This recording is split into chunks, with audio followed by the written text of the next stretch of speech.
Mavigan versus Amaravati. Yes, we would stand by it. We are for Mavigan. Everybody who is for Mavigan will vote for YSRCP. Everybody who is for Amaravati will vote for Chandrababu. We will stand by it. We will make it an election issue for them. We'll put it up in the manifesto also. Mavigan, YSRCP. We will stand by it. Let's see how people will vote. Sir కొద్దిసేపు క్రితం నాగరాజు న్యాయమూర్తి ముందు ప్రవేశపెడితే తనను చంపడానికి police ఉన్నతాధికారులందరూ కూడా ప్రయత్నిస్తున్నారని statement ఇచ్చారు. CI Nagaraju ఎవరైతే సాయికృష్ణ కేసుకు సంబంధించి ప్రధాన సస్పెండ్ అయిన సిఐ తనను చంపి ఎక్కువ చేసిన రైతులకు సంబంధించి మీరేమన్నా పర్యటించే అవకాశం ఉందా? లాస్ట్ టైం చంద్రబాబు పరిపాలన ఉన్నప్పుడు కూడా మీరు పర్యటించారు ఆ గ్రామాల్లో రైతులకు మద్దతుగా. మళ్ళీ మీరు పర్యటించే అవకాశం ఏమైనా ఉంటుందా? అంటే నేను పర్యటించడం పెద్ద పని ఏం కాదు. అక్కడ సమస్య ఎక్కడ వస్తుందని అంటే నేను పర్యటించడం వల్ల దాన్ని పొలిటిసైజ్ చేస్తారు. ఈసారి పర్యటనలో రిటైర్డ్ హైకోర్టు జడ్జిలను లాయర్లను ఎన్హెచ్ఆర్సీ కంప్లైంట్ ఇవ్వడము ఇవన్నీ చేసిన తర్వాత వాళ్ళ ఫస్ట్ పర్యటించేట్టుగా చేద్దాం. ఇంకా నేను పోయినాను అనుకో స్ట్రైట్గా ఏదో అమ్మన్నట్టుగా అంటారు చూసినామా, జగన్ అమరావతికి వ్యతిరేకంగా బట్టి అనేది ప్రొజెక్షన్ చేస్తారు తప్ప నేను వ్యతిరేకం కాదు. నేను రైతుల సింపథైజర్ని. రైతులకు అక్కడ జరుగుతూ ఉన్న అన్యాయాన్ని ఏదైతే జరుగుతూ ఉన్నాయో రైతులే చెప్తా ఉన్నారు. ఎందుకు అన్యాయం చేస్తూ ఉన్నామని చెప్పి రైతుల తరపున మనం అడుగుతూ ఉన్నాం, ప్రశ్నిస్తూ ఉన్నాం. స్కాములు చేయకుండా రాజధానిని బిల్డ్ చేయగలిగే అవకాశము ఏమిటి? మావిగన్ను. ఏ స్కాములు లేకుండా రాజధాని అనేది బ్రహ్మాండమైన రాజధాని అనేది ఏర్పాటు ఎలా అవుతుంది? మావిగన్ను. మచిలీపట్నంలో పోర్టు, విజయవాడలో ఇంటర్నేషనల్ ఎయిర్పోర్టు, గుంటూరులో ఆల్రెడీ డిఫరెంట్ టీచింగ్ ఇన్స్టిట్యూట్స్,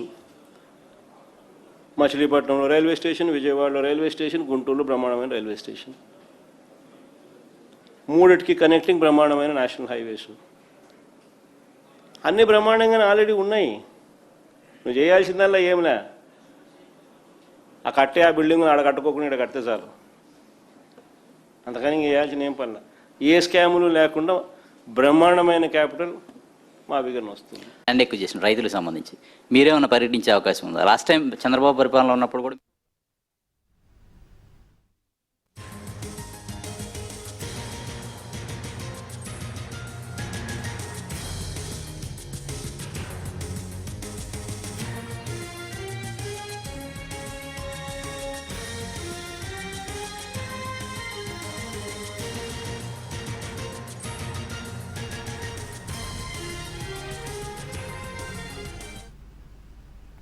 మావిగన్కు మేము కట్టుబడి ఉన్నామన్నారు జగన్. మావిగన్ ఎజెండాతో ఎన్నికలకు వెళ్దామని, ప్రజల మద్దతు ఎవరికి ఉందో చూసుకుందామని ఛాలెంజ్ చేశారు. ఇక దీని నుంచి మోర్ అప్డేట్స్ మా ప్రతినిధి సురేష్ లైవ్ ద్వారా అందించడానికి సిద్ధంగా ఉన్నారు. Suresh, over to you.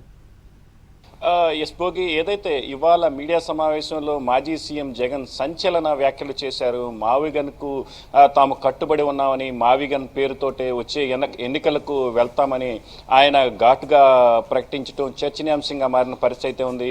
ఏదైతే ఇవాళ ఆయన మీడియా సమావేశం నిర్వహించిన నేపథ్యంలో అటు అమరావతితో పాటు మావిగన్ ఇష్యూలో తాము ఏ విధంగా ముందుకెళ్తున్నామనే అంశాలపై స్పష్టంగా ఒక స్పష్టత ఇచ్చే ప్రయత్నం చేశారు జగన్. ఏదైతే అమరావతి ప్రాంతంలో ఏ రైతుకు కానీ, అమరావతి ప్రాంతానికి కానీ తాము వ్యతిరేకం కాదని మరోసారి స్పష్టం చేశారు.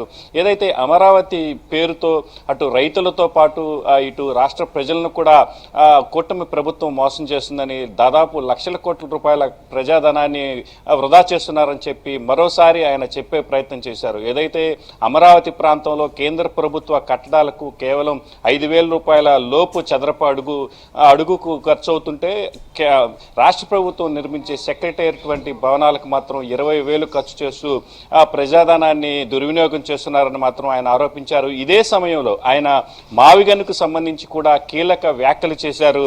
తాను మావిగన్కు కట్టుబడి ఉంటున్నానని, ఖచ్చితంగా మావిగన్కు వచ్చే ఎన్నికల్లో మావిగన్ పేరుతోటే ఎన్నికలకు వెళ్తానని మాత్రం ఆయన స్పష్టం చేసిన పరిస్థితి ఉంది. దీంతో ఆయన చేసిన వ్యాఖ్యలు అటు రాజకీయంగా కూడా చర్చనీయాంశంగా మారిన పరిస్థితి అయితే ఉంది. మొత్తం మీద జగన్ మావిగన్ పేరుతోటే ఎన్నికలకు వెళ్తానంటూ మాత్రం సంచలనంగా మారిన పరిస్థితి ఉంది. Thank you Suresh.